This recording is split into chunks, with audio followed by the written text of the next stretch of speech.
Good morning, everyone. This is Don Patterson from Tandem Wireless. I just wanted to go over a few things today with everyone, pertaining to the job board and how things work and different things that you should look at and observe. That way you can maximize your potential in the job board. So I'm just going to bring up a few things here within FieldNation, our main platform that all of us utilize. As we go through it, I'm just going to explain some of the key things that are most important to every one of us that work on the platform. Okay, looks like I had some filters, I'm sorry.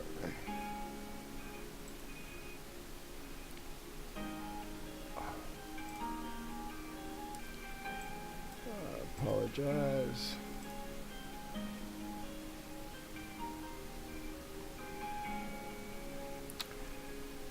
So here I am logging in, and I'm looking at different opportunities. Within these opportunities, under work, I'll be able to find different jobs in our area that are important to us. Most technicians cover like a 30-mile radius around their home area, doing support calls for the emergency support jobs as well as the planned projects. But basically everything you see on this job board is overflow that these vendors couldn't get to, so we take up the slack. In doing so, it makes us look good and gives us a good reputation with them so that they'll be able to complete their overall project. So it's a win-win. When we get work, they build a relationship with us, and eventually they start pulling us into planned projects that they have going on internally, which we have going on now with various vendors that will open up trouble tickets directly through our CRM on the website. But we're looking at all the different available jobs, and say we want to look at one we're thinking about doing. So I'm going to click on a work order here. Just explain some of the things that people are seeing. Now you'll notice if you have less than 10 work orders done, you won't see the company name, the vendor. You have to complete 10 work orders in the job board in order to take advantage of seeing the vendor's name and information. So that's one thing I wanted everybody to be aware of. But we go down through here and we see time to approval, and this is usually how many days it takes a vendor to approve a work order for us, so that, once we complete the job, as long as our paperwork's correct and things of that nature, they'll usually approve it within 3 days. It gives you a better guideline. But here you have the service description of the work order that you're looking at. And you want to read about this because this is really the hot topics about the work order. Many parts of the work order will be nothing more than just a template. It's just something that they'll dish out and say, hey, we've got something for like 2 hours for you to do. And by assigning it to you, it allows them to put insurance on you and get you in the door. And usually we find out that most of these jobs that we're going to go do that are 2 hours end up 6 or 8 hours, 10 hours. Not every time, but a lot of times, because really our vendor doesn't really know what's going on except for a brief description that some manager on duty gave them through a trouble ticketing system with CompuCom, NCR, Vital, Insight Global, whichever vendor it might be that's supporting that particular establishment or franchise. But as we go through this, we'll see that we can read all about the work order and find out what they require to actually be done. And they'll tell you different issues that's related to the situation. You can read all about this different information. On the right hand side, it talks about how it's a fixed pay, so it's not hourly. It doesn't matter how long it takes you. As long as you get it done, they're going to pay my company this amount. And yes, they charge my company a service fee, which is 10%. So the end result, completing this work order, my company will make $202.50. Regular employees that start out with Tandem Wireless, they start out at 60%. So you can basically multiply 20.25 times 6, and that'll tell you how much you're going to make. Just move the decimal point over. And then if you've done 50 work orders or better, then you'll get 70%. So you would multiply 20.25 times 7. There's your pay. That's what you would earn for doing that particular job for my company. And it's good pay. You can't shake a stick at it. But with the location, normally you'll have a map. For whatever reason, it's not loading right now. But it doesn't matter. What we want to look at is these different tasks that the vendors ask us to do while we're on site.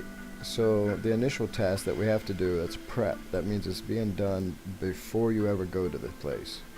A lot of times you'll see 3 or 4 items under prep. But in this case, there's only one, set ETA. And the ETA is basically saying, agree to this. They'll usually give you a time that they want you to show up on site. So when they say set ETA, you're going to put 8/22/2018 at 9 a.m. and you're going to show up 15 minutes prior to that time and report yourself to the manager on duty. Call your vendor and check in, let them know you're on site and you're going to go make sure the equipment's on site. And then you verify the equipment and let them know it's there. And then you'll call tech support and let tech support know you're about to do some work on some of their equipment and what you're doing. And they'll give you approval. And then you proceed to do your job. But when you check in, when you get to the location, you can check mark this and it'll timestamp your GPS and time so that it then gets added to your hours. And then you check out when you're done. But always have photos of the work being performed. And I'll show you an example of that. We'll go back to opportunities.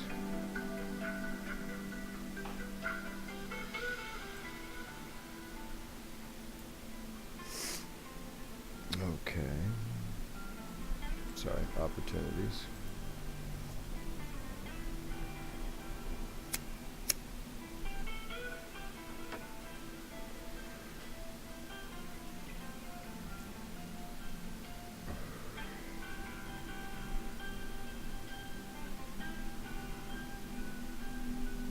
You'll notice that you can print the work order, or you can say you're not interested, stuff like that as well. We'll go over that more in detail here in a little bit.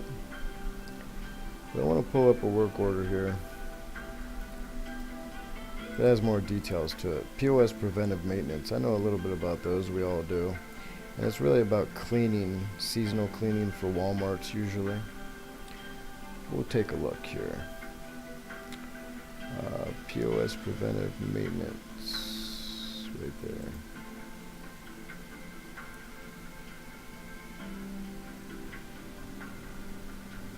Okay, so now we have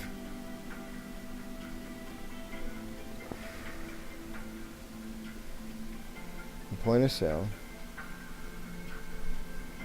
cleaning that needs to be done. And what I wanted to really point out is the details. They usually give you a badge for each location. They tell you physical requirements that you have to do, what you have to do when you arrive, what you have to do upon completion and closeout, which are these different bullet signs. Most every work order gives you detail of what you need to have and what you need to do to complete the job. Not only that, is they usually have these attachments that tell you how to do the job and a badge that gives you authorization to be on site with their company name, CompuCom, NCR, Essential, whatever the case might be. But we know it's going to be a Walmart because we can read that here. And we know it's Essential. It's going to be Essential Enterprises. Our dispatchers can call Essential and get this assignment applied to anybody that requests it. It's easy. We have a relationship with them. They give us whatever we want. And as you see, they have the PDF for you to download. You can hold the control key and click this and download it now if you want. It's a little trick I learned with both documents. But you'll notice they have a lot more things to do. And you have to read these for prep. That means, like I said, before you go on site. So you got to set an ETA, that's estimated time of arrival. You have to print procedures, document attached to this work order, titled Walmart PM Procedures, so you have to print the PDF. And there's a required sign-off sheet, and register completion form is located on page 8 of it. So that's how they make sure that you download that. Many of the technicians will use a program called Zodo, XODO, Zodo, and it allows you to edit PDF documents on your phone or tablet, touchscreen, whatever. And you can get signatures with it and everything, and you don't have to print nothing out. But a lot of us are old-fashioned, and we like to print things out and get signatures, and then you can just take a picture of it and upload the picture. But they tell you to download your badge and wear it at all times. And then on site, when you get there, you check in. Now you click that button and it'll green up. And then you go through the different steps. Check in via the FieldNation app. If not available, call Central. Provide the manager on duty with an incident number. Contained in the work order to gain authorization to proceed with your work. So up here's an authorization number that they aren't showing you right now, but it'll show up. And it'll probably be right here, or right here. Hard to tell. Till all that will be revealed when they give it to you. But you go through these different steps and follow them. They're not hard. It's about taking photos before you do your work, and take photos when you're done with your work, then pretty everything up when you're done, then check out, call Central and check out. You know, they missed one step, which is checking out with tech support, but I guess you don't have to call tech support in this case, because you're not working on any hardware. You're just cleaning everything with cotton swabs and paper towels and alcohol, and then you're going to use a dust dry vac to suck the dust bunnies out of the computer by opening it up about 6 inches, and you suck all the dust bunnies out of the RAM and the vents for the power supply. But it's all right there, easy to get to. I can knock these out in like 2 hours, and they're scheduling them for like 6.5. So you really have to work slow just to get your hours. And that's another thing. If a company's going to give you 6 hours to do a job, use 6 hours to do the job. They're getting paid for it. You might as well too. If you don't track 6 hours, then you're not going to get paid for 6 hours. You know, if you only do it in 2, they're not going to overpay you for overperforming. You know, so take the slotted amount of time to do your work. Don't rush unless it's a fixed pay. If it's fixed pay, go rush. And this one's letting you fixed pay, that's great. Go do it, knock it out, get it done in 2 hours. But if it was hourly, normally they're 6.5 hours. And, you know, so this one here, they already know. We'll go back. I want to see a couple more opportunities and show you guys a couple more things. I'll probably look at some work orders that people have assigned and discuss a couple topics there that are key elements and very important. So as soon as everything loads, it's a little slow because of the recording itself.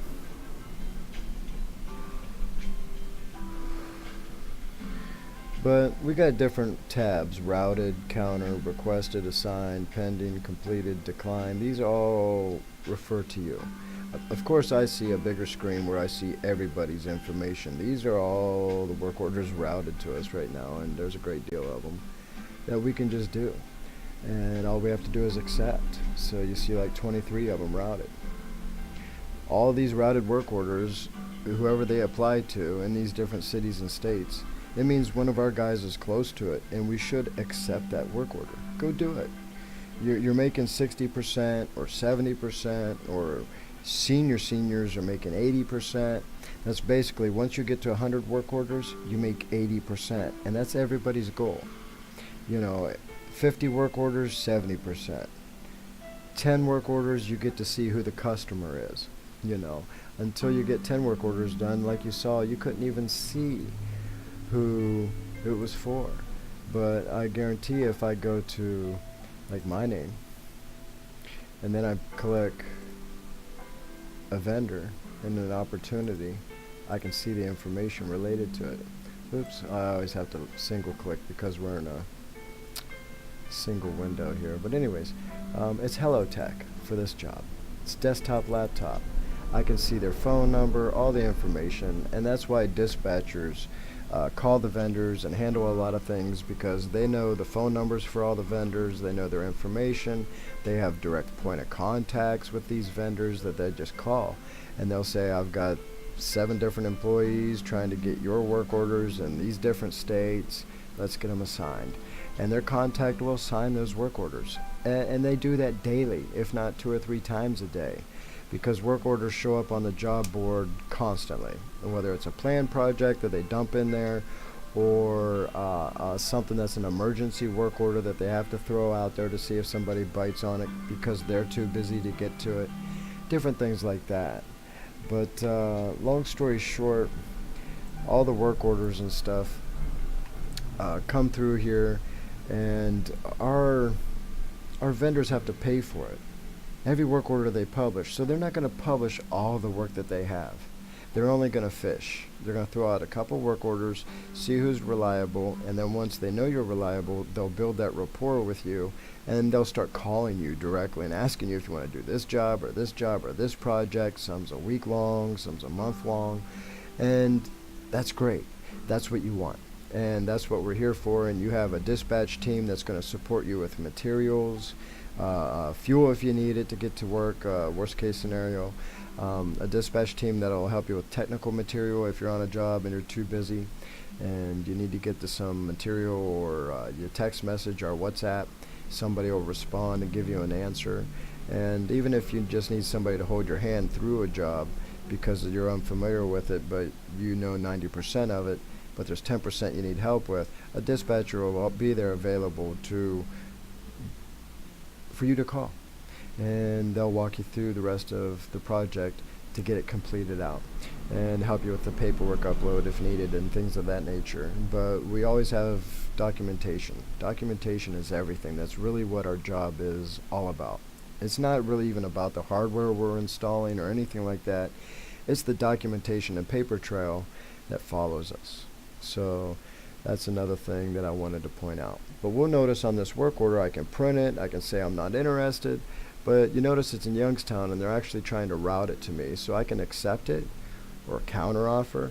If I counteroffer, they might not see the counteroffer, because counteroffers go to this automated system, and if it qualifies, it'll automatically agree to it, and if it doesn't qualify, it'll kind of alert them. But if they're not watching their alerts, they might not see it. So oftentimes if I use counteroffer, I'll also send a message. And I always send messages and say, hi, I'm with Tandem Wireless. I can do this for you. And most of these vendors know me and the company. So, there's over 800 plus vendors that I service directly that will recognize that statement. Hi, I'm with Tandem, I can help you. And they will give you the work order. And it helps alleviate some of the strain from the dispatchers having to call and get it assigned to you. And it allows you to get assignments quicker and faster, especially when you hit counteroffer. But in this case, I don't have to counteroffer. As long as I like the pay in the details, I'll just accept it. If I don't like the pay, I'll counteroffer.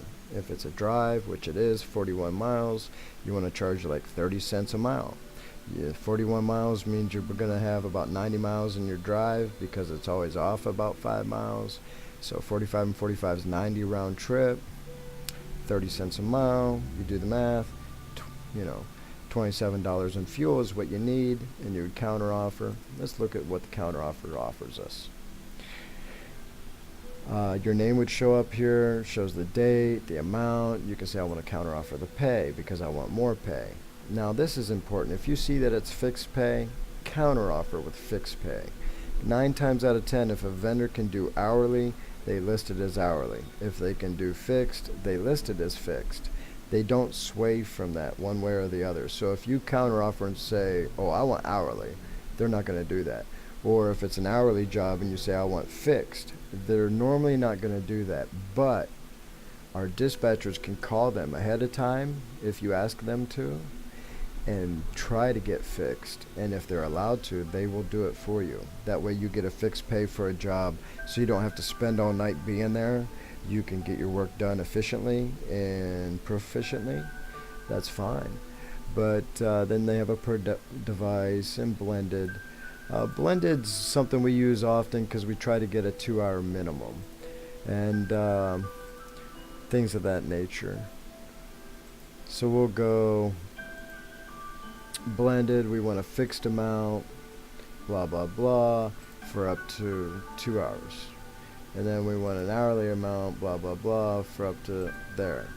And it doesn't necessarily give us a 2-hour minimum pay, but we put in here reason for counteroffer. We can put 2-hour minimum requested. That way it's worth us leaving the home. We want to get at least 2 hours work in it. In this case, it's fixed pay for 70. That's basically a 2-hour job at probably 35 an hour to the company. You know, you can do the math. Long story short, you can ask for more money if you think it rates more money.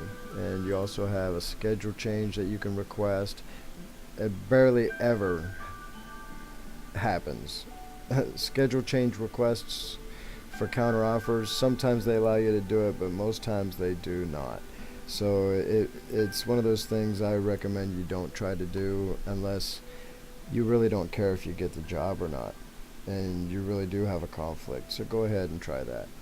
But you never know. If the vendor's familiar with you, they might do it. You know, especially once you become a preferred provider, 50 work orders plus, they might do it. But anyways, you have another option for expenses where you can list, freight for transporting something, personal material costs, which is usually your Cat 5 cable, real material cost, which is like a bill of landing for a project, scope of work change, taxes, travel expense, and that's what we list for fuel.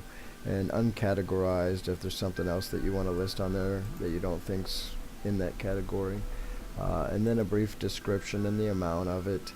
And you always want to add photos of these items, and you can add expenses by adding more additional expenses and things like that. But that's pretty much it for the counter offer of what we can do. Now I'm going to hit cancel. Now, withdraw this counter offer if it's not accepted in 30 minutes. If you check mark that, it's going to pull your counter offer back after 30 minutes, and you can set that to hours or days. I don't ever set it. I try to leave my counter offer out there, but always remember that when you do a counter offer, you do have to send a message to them. And the reason I say that is messages go directly to their cell phone.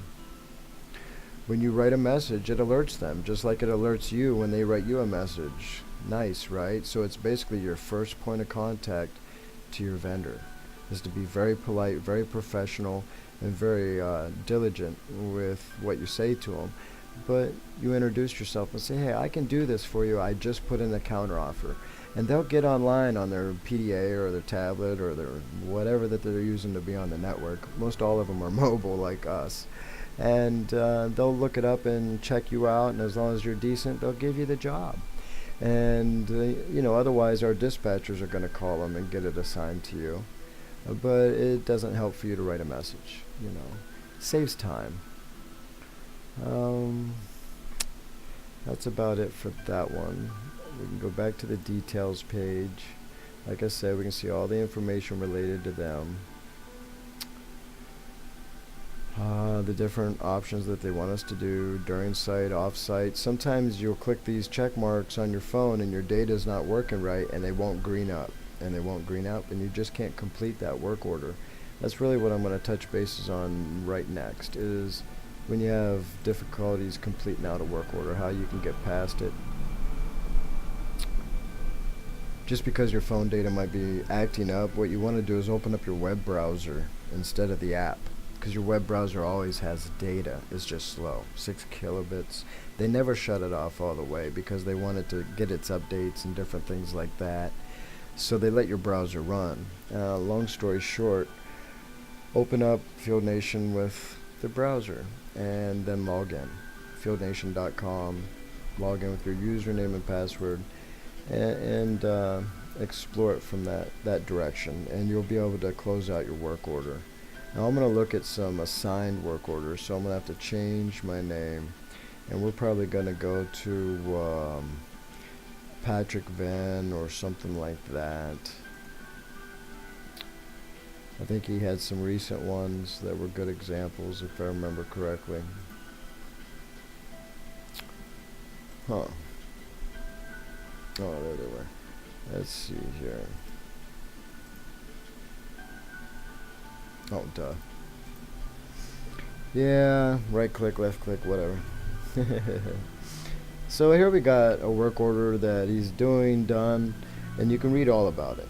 So we see up here time logged was 1.58 hours in the top left, and then we see the work order ID number up here. That's important to recognize. It was part of a bundle, so he had 2 work orders for the same project. This one was paying an estimate of $81 with an expense we see. And we know it's Patrick Van doing it, and that's his phone number, and here's the manager or vendor that he's doing the work for, Aaron Pleka. It's Insight Global, one of our favorite companies. And, you know, it's got some messages. They're in red because I haven't read them, but he has. And it's not an alert or nothing like that. If there was an alert, you'd have a red bar across the whole screen. But we'll look at those messages later. He has an expense sheet here, expense rate sheet. It's fixed, estimated amount $90. So it's a fixed amount, $90 to do this job, no matter how long it takes him to do it. They say they'll give him $90 to the company. So he makes 70%, 7 times 9, gives you his wage that he made on this. Now he had travel, $20 he asked for, and they awarded it to him because he called him up and asked for it before he even requested the work order. And that's what you want to do, is contact your dispatcher so they'll call and request anything that you need fuel for. And right here is where it tells you need fuel, 36 miles. Here's the work, and then if I zoomed out, it would tell me where he was, but we know he's 36 miles away from it. Long story short, service fee. My company pays us 10% service fee on the work. Then you have the work order, total of $81, and this is what I actually multiply. So you got 81. You have a schedule. It was on this date, this time. And this is how long they expected it to take, 2 hours.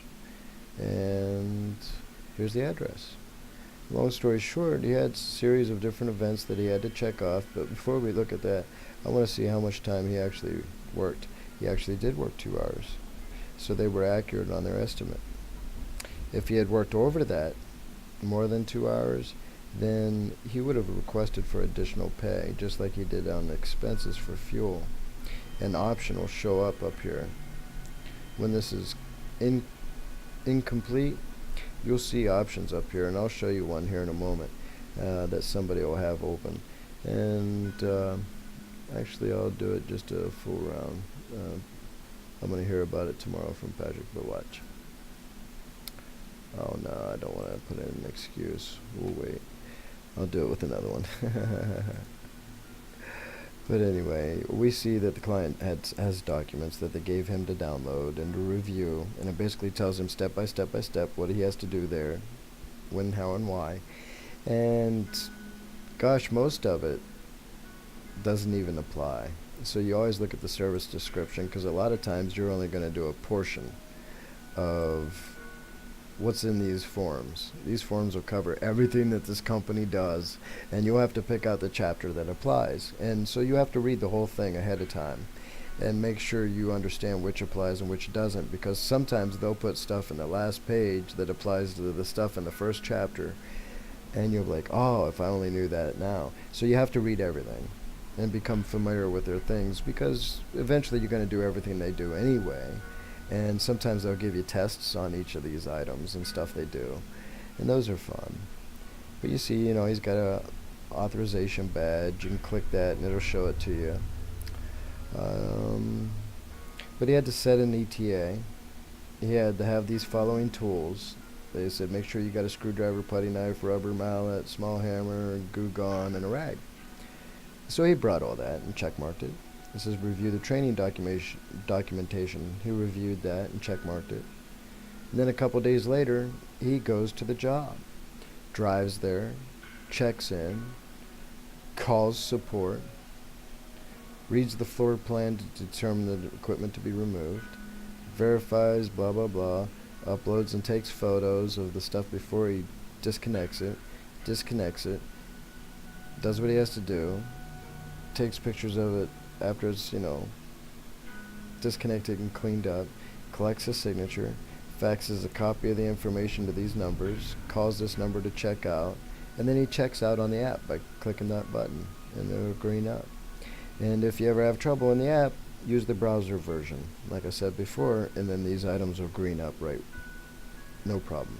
And if you're uploading photos, only upload 2 or 3 at a time, because there's a 20 megabit limit. So if it's over that, you'll just keep getting interrupted, and the upload will never happen. So there's a little bit of warning for you. You notice he's got the pictures there. You can add a note and say what it is. That's the signature page. I prefer you to add a note and say signature page. In fact, I'll have to do it for him.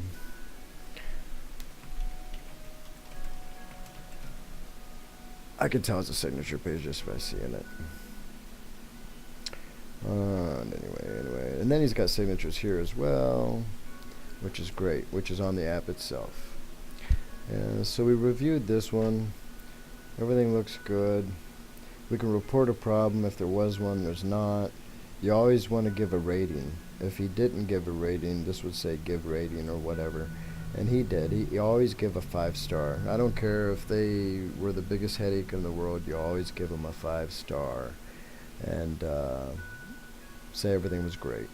Kiss their butt, because they're our customer and they're the ones paying us. So we always kill them with kindness. And in fact, if you're on a job and you're ever, run out of budget, usually when these jobs out here and they say estimated duration 2 hours, when you get close to that 2-hour mark, you got to call your vendor, which in this case is his Erin Pleka. You'll call her at the number, or else you'll call Essential option one, and check in with them and say, hey, I'm closing in on the 2-hour mark of this project. It was fixed pay. I'm looking like it's going to take another 2 or 3 hours because we ran into such and such problem, or whatever the case might be. Can I get authorization for additional hours? And they will. And in the case of fixed pay, basically, you would take the 2 and divide it into the 90, and that tells you that you rate $45 an hour to my company. And then you as an employee would get 60% of that, which is 6 times 4.5, or 7 times 4.5 if you're a middle range employee, or if you're a high range, it's 80%. And that's 100 work orders or more done. And that's your goal. Everyone's goal is to get to 80%. Or to be a dispatcher where they can make commissions off of the general employee populace. So that's a good position to get within the company of Tandem Wireless as well.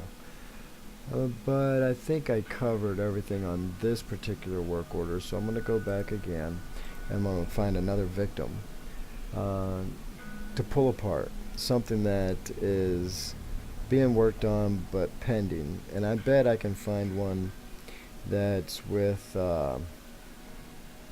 Joe Born-A-Country, I bet. One of our managers. He usually has 1 or 2 work orders that are delayed because the customer's not ready or something like that. So I'm going to pick on his work orders a little bit.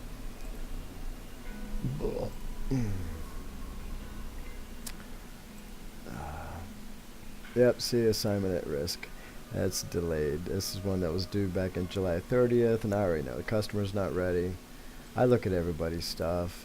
That's part of management. All the managers do. We try to keep up and kick everybody in the butt if they forget to upload documentation or get a signature. You never really want to forget doing that. That's how you get paid. If you don't have a signature, if you don't have uploaded documentation, nobody's getting paid. So, that's a must. Don't ever leave a site without it. And also, do your paperwork while you're there. Before you call tech support to leave a work order, or before you check out with a manager on duty, before you check out with a vendor, always do your paperwork and your pictures there at site and upload them. No matter how long it takes, that's part of your job. After that's done, then you can check out with tech support and let them troubleshoot things and test. And then you can check out with your vendor. And then you can check out with your dispatcher and go home successful, knowing that you're probably going to get paid before you get home, as far as to the company. And the way payroll works, everybody gets paid Monday. So anything that clears by Tuesday pays out the following Monday. It's that simple, because we're going to this new weekly payroll instead of the whole bi-weekly payroll, which just became annoying for its own good and well reasons.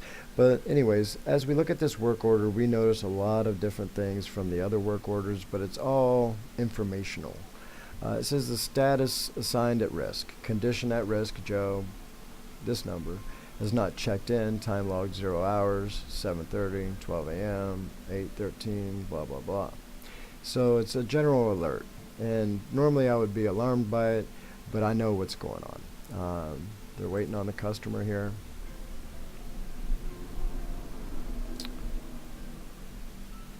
Joe is having trouble getting a hold of the customer. And that's the only number they have for the customer. So they can't proceed until he schedules this. Because in this work order it says, hey, and I'm going to scroll down, but we'll go back up top. This is Ergo Motion. It says, hey, you have to set an ETA. And it asks you to contact the customer to do that. So we look at the service description. Required steps for tech must call the on-site client ASAP within 24 hours of being assigned this work order to initiate contact and inform the client that they will be performing the service and to schedule an appointment. Then it goes on to say, and the tech also needs to confirm that the on-site client is in possession of the parts. Tech must perform a completed bed inspection prior to installation. So you'll do, there's an inspection sheet that you check off different things as you inspect this bed for damages and things of that nature, because this is a maintenance agreement where they're replacing parts that have gone bad since they purchased this Ergomotion queen size bed. It's a head motor. They go bad, you know, just wear and tear. It's life. But it's under a service agreement, and we get to reap the benefits of that service agreement by going out and installing this head motor in the bed that vibrates. And it tells you it's to perform a complete bed inspection and replace the lifting actuator and adjustable bed and residential or retail location, blah, blah, blah. And you can read all about this in your own time. But it goes through the different procedures of doing that activity. And it's quite simple, to be honest with you. Everything we do is very simple. That's why they call it smart hands. And it doesn't take any programming knowledge for anything that we do. It's all hardware. But here he can add an expense, and that's really what I wanted to talk about. If he went to this work order and said it was only going to take him an hour to do, and he was there for 5 hours, he's going to have to add expense, which is basically going to be additional labor. Oh wait, this is the travel expenses. Request pay increase. I'm sorry, haha, it got me. Request pay increase. And this is saying, hey, we're going to give you $90 for whatever, 1 or 2 hours. But if it took you 5 hours, you're going to want to request an increase based on 45 an hour or 90 an hour.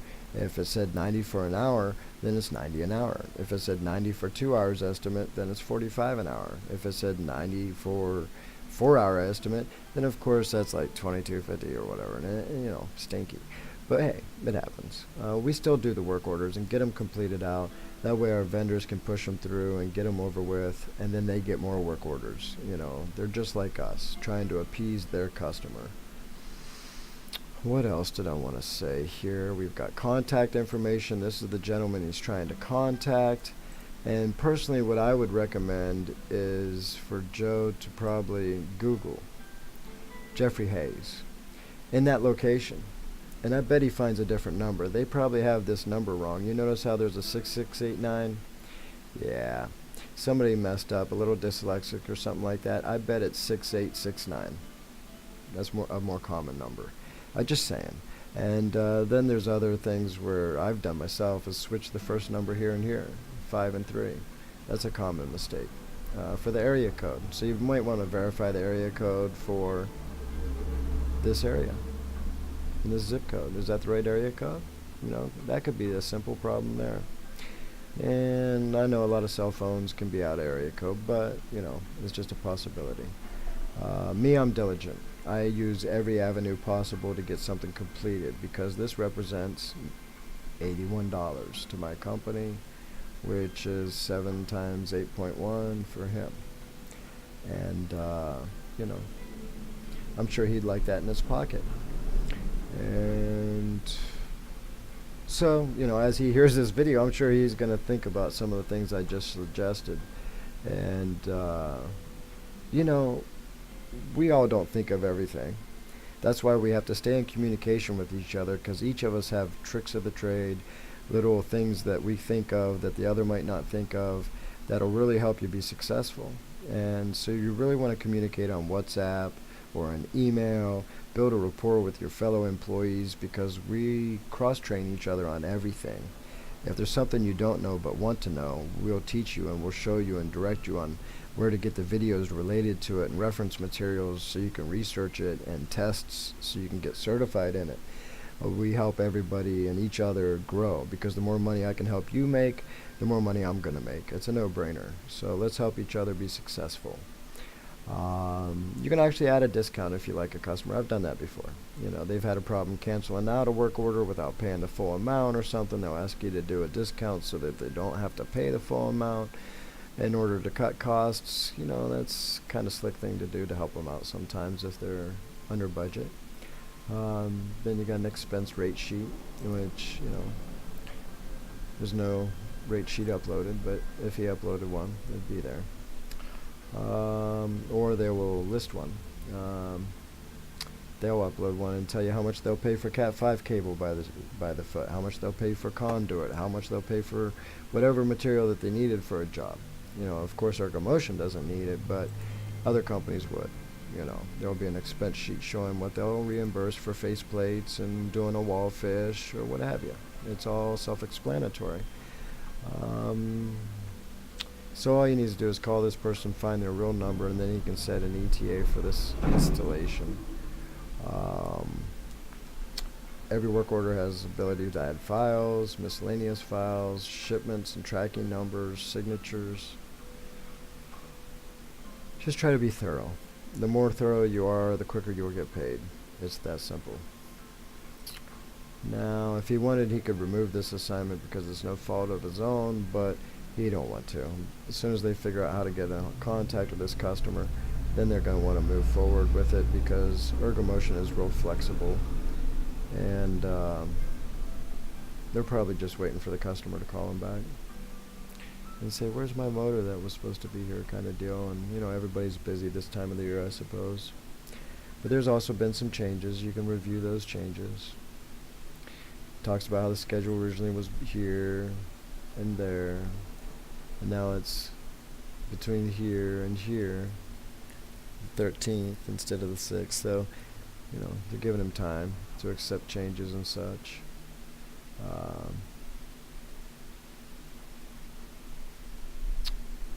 Really, he should accept this, even though it's been edited. They're going to edit it again today because they can't get a hold of the customer yet. But if he's proactive, I bet he can figure out what the customer's real number is, and he could maybe, I'm sure he's probably emailed them. Oh no, that's their email. Let me see. There it is. Elizabeth McLear. That's the location contact. Well, anyways, I think I covered enough for today. Again, thank you for being with Tandem Wireless. We hope to do everything needed to help you be successful. If you need anything, reach out to your manager, your dispatcher. Keep each other informed, and just keep on doing your best. And that's all we can ask. So if you have any other questions, that's great. We'll take those after this. So thank you very much for participating, and have a great day.